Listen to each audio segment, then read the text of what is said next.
May Allah grant you goodness. There are several points. First, the interpretation of the verse in Al-Baqarah.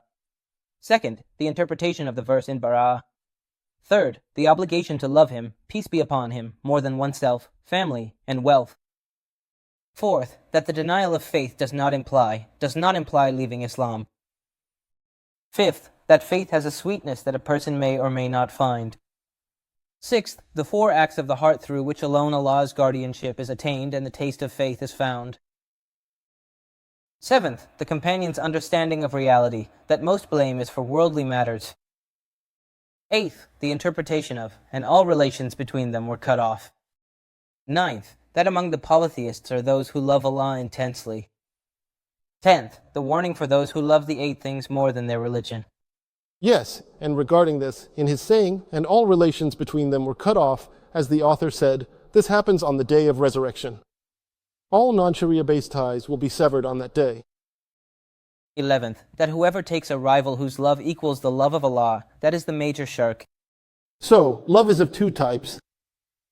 Love for Allah and love for other than Allah.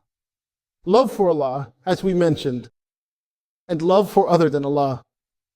This has types like natural love, and lustful love, and love for self-interest, and love for kindness, and love for the sake of Allah. This is what a person is held accountable for, love for the sake of Allah. This is the religious one. This is religious love. As for the rest, these are all worldly loves.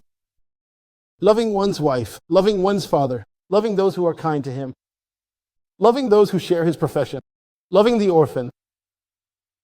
This is all worldly love in its various forms, but religious love is love for Allah's sake and hate for Allah's sake. This is religious love. This is what Allah holds one accountable for. Allah holds the servant accountable for this religious love, which must be directed correctly in its proper place. And your love for people should be in proportion to their closeness to Allah. And your hatred for them should be in proportion to their distance from Allah. The closer a person is to Allah, the more our love for them increases in our hearts.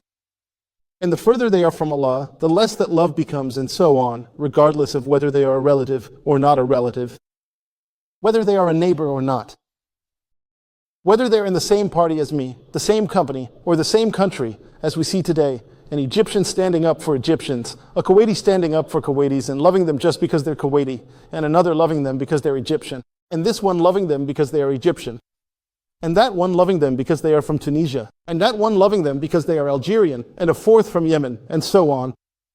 All of this has no value. Rather, love must be tied to how close this person is to Allah or how far they are from Allah. This is what's required of Muslims. We seek Allah's help.